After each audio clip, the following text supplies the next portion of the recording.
Welcome to section 9.3, two special right triangles. And just as a quick reminder, if you see me write anything like this here and this here, then make sure you write it also. So let me start off with just a list of some perfect squares. There's the perfect square of 1. 1 times itself is 1. This is 2 times itself, 3 times itself, 4 squared, 5 squared, 6 squared, 7 squared, 8 squared, 9 squared, 100 squared, and it keeps on going. But we're just going to focus on these numbers for now. Fun fact about square roots is that if you have something like the square root of 15, that's actually equal to the square root of 5 times the square root of 3. You know 5 times 3 is 15. We can split up the square root of 15 like this into two different square roots. And you can even check it on your calculator if you wanted to. Like the square root of 15 is approximately 3.87, and that's going to be equal to, or approximately equal to, the square root of 5, which is this, and the square root of 3, which is this. Multiply these two together, you'll get this. It works for all numbers. If you can factor what's inside, then you can split them up. So 40 could be 20 and 2, and so the square root of 40 is going to be equal to the square root of 20 times the square root of 2. And in general, the rule is kind of expressed like this. Any two numbers, when you multiply inside, you can split it up into individual square roots. So one thing you might notice is that there's actually a couple different ways of factoring 40. You know, 40 is 20 times 2. It's also 5 times 8. It's also 40 times 1. It's also 4 times 10. And so for our purposes, it's actually going to be a lot more convenient to make the choice of 4 times 10. It's better 4 times 10 over here, because you'll notice square root of 4 is actually something you can calculate. Square root of 4 is going to be 2. And so you can see it's on this list. You can take the square root of 4. You can take the square root of 9. You can take the square root of 16. The square root of 64 is 8. The square root of 100 is 10. So look for the factors that are on this list right here. It's much better to do the square root of 40, because then you can rewrite this as 2 square roots of 10. And that's what we call simplified. So let's practice simplifying square roots. And as a hint, I'm going to recommend strongly that you list all the factor pairs, like we did here 2 times. List them out. Before you even try the square roots, just list 20 times 2, 5 times 8, 4 times 10, 1 times 40 if you want, but 1 times 40 is never going to be helpful. So list all the factor pairs and write the perfect square factor first. So if it's on this list, you write it first. Here's what I mean. Square root of 50, well, let's list out the factor pairs. 5 times 10. 50 is 5 times 10. It's also 2 times 25. It's also 1 times 50. But 25 is what I'm really interested in, because it's on this list. It's a perfect square, and it's a factor of 50. So that's what I call a perfect square factor. And you write it first, square root of 25 times square root of 2. And then you can simplify the square root of 25 to get 5. Square root of 50 is equal to 5 times the square root of 2. And actually, this is a more simplified way of writing a square root. I want to get good at simplifying square roots, because we're going to use it when we talk about some special right triangles. So let's do the same thing with 27. First, list all the factor pairs. 27 is just 3 times 9. You don't have to write it in reverse. You don't have to say 9 times 3, because that would be duplicate for our purposes. But we do know that 9 is on this list. You can take the square root of 9, and so the square root of 9, you write that first, times the square root of 3, and then it's 3 times square root of 3. You might ask, well, Mr. Bergman, why is it so important to write this first? Could we do it last? Could it be like the square root of 3 times 3? And generally, the formatting on this is that you want to put the number out in front first, so that we can clearly see that it's not inside the square root. If you were to put this big 3 all by itself over here, then we kind of have to rely on your handwriting to figure out whether or not this is the square root symbol contains the thing that comes after it or not. Just better to leave square roots at the end and write them second, so that you know that this 3 is outside of the square root and this 3 is inside. Okay, let's keep going. Square root of 72 is 8 times 9.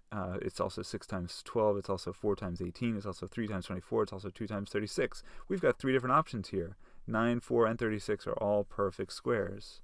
You could take the square root of 9. You could take the square root of 4. You could take the square root of 36. Which one's the best?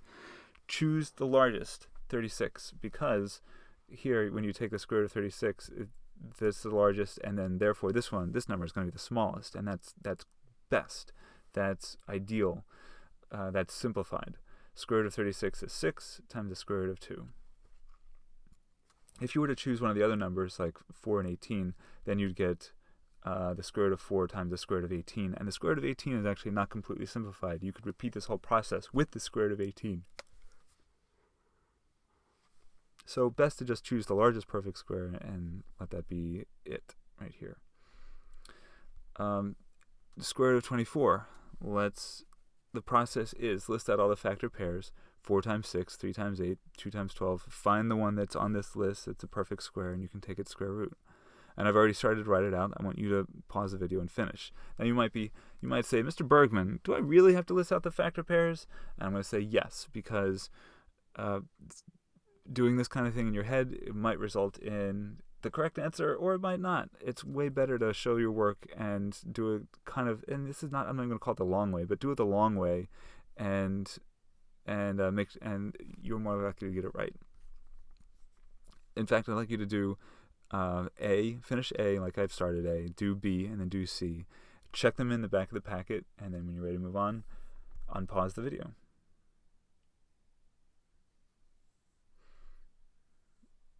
Now that we know how to simplify square roots, we're going to use that to find a pattern in isosceles right triangles. We've seen this before in the previous video. You can see this is a right triangle. That's where we get the word right. It's right angle. And it's also isosceles. It has two legs that are the same length. So therefore, it has this pattern. It has degree markings 45, 45, and 90. So we can also call it, you also hear it called 45, 45, 90 triangle. But the vocabulary we have is isosceles and right triangle. Anyway, let's figure out what the length of the hypotenuse is on this isosceles right triangle right here. You can see 10, 10, 90 degrees. It's isosceles and it's right, so there it is. This is 45, this is 45, this is 90. Let's use the Pythagorean Theorem to figure out what this question mark length is. And notice we're not going to take the square root to find an approximate answer. We'll find an exact. And if you change your calculator to exact mode, then it's one good way to check this. You type in square root of 200, it should get the answer right here, 10 square roots of 2. But I'm getting a little ahead of myself. Let's see, we got 10 squared plus 10 squared is equal to question mark squared. I'll just use the letter x. 10 squared plus 10 squared is equal to x squared. Then you simplify the left-hand side to get 200, and you get x squared. Writing out the factor pairs of 200, you get 2 times 100, 4 times 50, 8 times 25. Oh, 25 should also be in blue right here. That's also a perfect square. But you can see the biggest one is 100, and that's what we're going to stick with. The square root of 100 times square root of 2, and that's going to be 10 square roots of 2. Interesting. We started with a leg 10 here, and then we've got this 10 over here. I wonder if it's going to be the same thing. Well, let's take a look at this very small isosceles right triangle. It's a 45, 45, 90 triangle. So we're going to use Pythagorean Theorem. And you can see this is 1. That's the length of the leg is 1. 1 squared plus 1 squared is equal to x squared. We don't know what this hypotenuse is. Simplify the left-hand side, you get 2. Take the square root of both sides, you get the square root of 2 is equal to x. This is, and you could write an invisible 1 out in front if you wanted to. It's 1 times the square root of 2. 10 times the square root of 2. Let's see if the pattern holds, or let's see if we can notice a pattern. We've got a leg of 2, a leg of 2, and we're going to try to find this hypotenuse. So write it like this. Simplify the left-hand side, you get 8 is equal to x squared. Take the square root of both sides, you get x is equal to square root of 8. Factor pairs of 8 are 2 times 4, and 4 is the perfect square. So you get this, square root of 4 times the square root of 2. That's what 8 used to be. Square root of 4 times the square root of 2, and then you get 2 times the square root of 2. We started with a leg of 2. I'm going to end with a hypotenuse of square root of 2 times 2 here. So I want you to do D. I want you to find the hypotenuse right here and do it exactly the same way. No need to be creative or anything. Just find out what x is and simplify it. And I wonder if you don't get 3 times the square root of 2. Just like you got 10 times the square root of 2, 1 times the square root of 2, 2 times the square root of 2. You should get, if the pattern holds, you should be able to show that it gets to be 3 times the square root of 2. Pause it, and then we'll move on. So there's actually a conjecture, an isosceles right triangle conjecture, that in an isosceles right triangle, if the legs have a length of L, and this is a cursive L right here, then the hypotenuse has a length of L times the square root of 2. we can generalize that or simplify it and just say that here's the equation that relates the two. The length of the leg is this, the length of the hypotenuse is this, and you can multiply the leg times the square root of 2 to get the hypotenuse. If it's a 45, 45, 90 triangle, if it's an isosceles right triangle. Let's keep going. So we've got another kind of triangle. It's called the 30, 60, 90 triangle. Let me show you what that's all about. You can start with an equilateral triangle. All of these sides are the same length. All of these angles are the same length. Ignore the middle line for a moment. This is going to be a 60, 60, 60 triangle. And if you try and split it in half, right here, you get what's called a 30, 60, 90 triangle. So 30, 60, 90 triangles are results of half of an equilateral triangle. It's been cut in half, 30, 60, 90.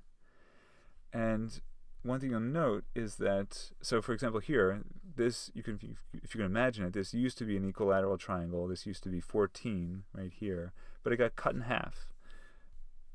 We've got a 90-degree angle here. This side used to be 14, but after it got cut in half, it's now 7.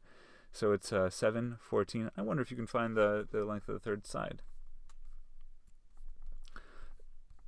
We're going to start naming these. The short leg, this is 7. You can see it's a bit longer. The longer leg and the hypotenuse.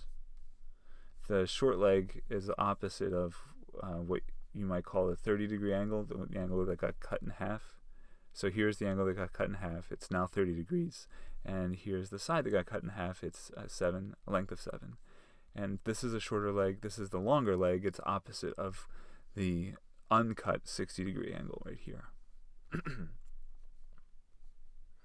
Check this out. We've got a longer leg of x, we've got a shorter leg of 7, and we've got a hypotenuse of 14. So since I started talking about this one, I'm just going to continue with example E. The longer leg is x, we don't know what it is. The shorter leg is 7, then the hypotenuse is 14. We should be able to figure out what the longer leg is. So that's going to be, if you simplify the squares and you subtract 49 from both sides, you get 147. And you might think, oh gosh, 147, there's nothing that goes in 147. But actually, 3 times 49 is 147. And if you were to take the square root of 147 and hit enter on exact mode in your calculator, then it'll come 7 square roots of 3. That's interesting. I wonder if this is, I see a 7 here as the length of the short leg, and then we're saying that the length of the long leg is 7 times the square root of 3. 7 and 7, I wonder if that's going to be a pattern. So here, let's take a look at this one right here. This used to be a full 60, 60, 60 equilateral triangle, but this leg got cut in half, so it used to be 2 and now it's down to 1. This used to be this used to be 60 degrees, but it got cut in half, so it's 30, 60, 90 degrees. So here, let's take a look. We don't know what the longer leg is, but we're going to calculate it using the Pythagorean Theorem. X squared plus 1 squared is equal to 2 squared. You get x squared plus 1 is equal to 4. Subtracting 1, you get 3. And then you can take the square root of both sides, and you get x is equal to square root of 3. 1 times the square root of 3 is square root of 3. Here we go. Longer leg. This is talking about this particular triangle right here. We don't know what the longer leg is. That's x. Well, the shorter leg is 2. Hypotenuse is 4. And so we can say x squared plus 2 squared is equal to 4 squared. That's the shorter leg. That's the longer leg and the shorter leg and the hypotenuse. So here, when we simplify everything and subtract 4, take the square root, you get x is equal to square root of 12. 12 is 4 times 3. 4 is a perfect square factor, so factor that out, and you get square root of 4, which is 2. 2 square roots of 3. The shorter leg started as 2, and now we're finding that the longer leg is 2 times the square root of 3. It's looking like a pattern. Basically, the pattern that I'm seeing right here is that if you want to know what the longer leg is, you could use the Pythagorean theorem, or you could just use a shortcut and say that the shorter leg is going to be the longer leg is going to be the shorter leg times the square root of 3. Shorter leg times the square root of 3. So I think what you should do right now is pause the video and work on F and see if you can use the Pythagorean theorem to figure out what this is. the shorter leg would be 5, the hypotenuse is 10, and the longer leg would be what you're calculating or what you're solving for. And I'll bet anything, if you do this, you'll get 5 times the square root of 3 is what x is equal to. And of course, you can check that in the back of the book, the back of the packet, and here we are in 30, 60, 90 triangle conjecture. In a 30, 60, 90 triangle, if the shorter leg is a length of a, and the longer length then the longer leg has a length of a times the square root of 3, and the hypotenuse has a length of 2a. If you wanted to summarize that into some easy-to-use equations that we're going to use in the next page, it would be like this. 2 times the shorter leg is the hypotenuse. That's like this idea here, or this idea that 7 times 2 is 14, and 2 times 2 is 4. And then the shorter leg times the square root of 3, that's like the shorter leg is 2, and square root of 3 is the constant number that we keep on multiplying by to get the longer leg. So shorter leg, longer leg. Here are the 2 equations that we're going to use. And basically everything we've done so far is leading up to generating these 2 equations. Let's use them. I've written our 2 equations up here, and we're going to use them a lot. The real question is, actually 3 equations, 2 different sets of equations. You can use this equation if it's a 45, 45, 90 triangle, that isosceles right triangle, and then you can use these 2 equations if it's a 30, 60, 90 triangle. So let's check this out. We've got, for problem number 1, a is equal to. Notice there's a strong equal sign here. It's not approximate. We're not looking for approximate rounded decimals. We want the square root answer. So we have to figure out, should we use the orange equation or the green equation? And looking at this triangle, it looks like it's an isosceles right triangle. We've got these 2 legs are the same. This is 45, 45, 90.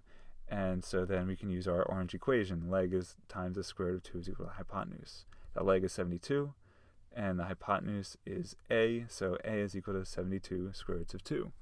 Done. Number 2, finding b. So here we've got the same kind of triangle. It's a 45, 45, 90 triangle. So let's use the 45, 45, 90 triangle equation. That would be the leg times the square root of 2 is equal to the hypotenuse. Now I actually know what the hypotenuse is here, so I'm going to write that as 13 times square root of 2.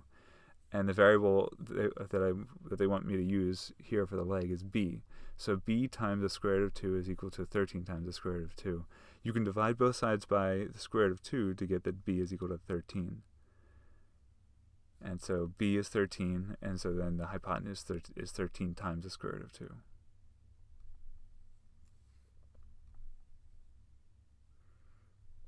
Number 3.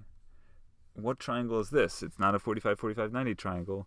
It's going to be a 30, 60, 90 triangle. They give us the 60 here, and so therefore this is going to be, in order for it all to add up to 180, this has got to be 30 degrees. And so we need to find out what the value of a is and the value of b. Well, it's a good thing we have these 2 different equations. The shorter leg that's over here, it's opposite of the 30, it's shorter.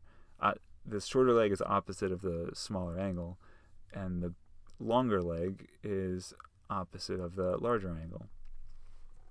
So we've got these 2 equations, and I've written them down, and I'm going to start substituting values that we know and variables that we know. The shorter leg is 5. It's over here.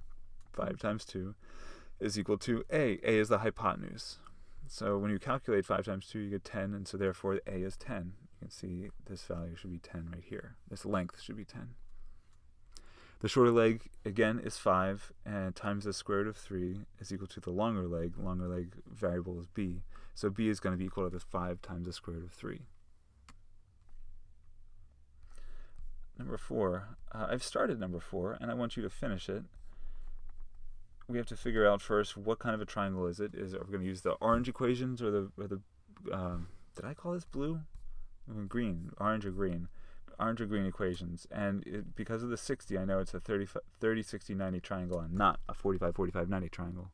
So I'm going to write the equations again. Shorter leg times 2 is equal to hypotenuse. Shorter leg times square root of 3 is equal to longer leg. And now I'm going to start taking information I see from the picture and putting it in. The shorter leg has a variable of d. The hypotenuse has a given length of 20. So here it is, d times 2 is equal to 20. And then also, the shorter leg is d, the longer leg has a variable of c. Why don't you find out what d is first, and then use that here to figure out what c is, and check them in the back of the packet before you move on. Number 5, I've written the equations here. It's definitely a 30, 60, 90 triangle. I've labeled this is going to be the shorter leg because it's opposite the smaller angle. This is the longer leg, it's opposite the bigger angle. And this is the hypotenuse. So here are the equations, but I want you to start filling things in and figure out what E and F are, and then check them in the back of the packet. Number 6, what is the perimeter of square SQRE? Here it is, it's a square, but I've noticed when I've drawn this diagonal right here, I've created two 45, 45, 90 triangles. The perimeter of the square, well, I think in order to find the perimeter of the square, you'd have to find what one of the lengths is here. And you can use the orange equation for 45, 45, 90 triangles to figure out what the length is. Find out what one length is, and then find out what all 4 lengths are added up to find the perimeter.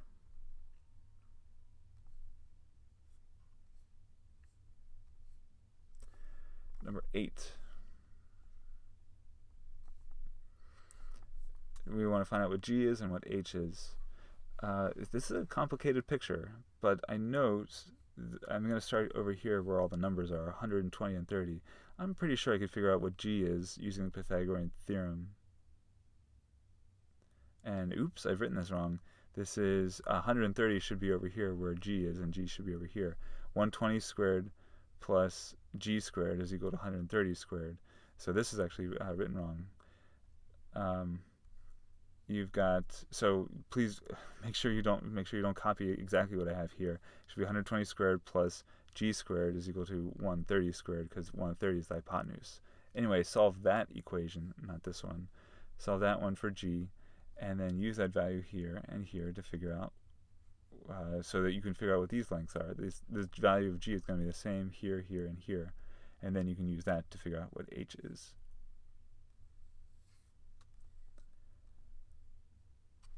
What is the area of the triangle? Well, we're not given very much, but this is a 45, 45, 90 triangle, and so there's a hypotenuse of 8. And so my recommendation would be to use decimals here. If you want, you can use square roots also if you need to, but I think it's easier to use decimals. Find out what the leg is, and then use the area of the triangle formula. That would be 1/2 base times height. So find out what the leg is and this leg, and use it to find the area. And once you're all done that, then take a photo of all your work, all 3 pages, and then upload it to Haiku Power School and consider yourself done.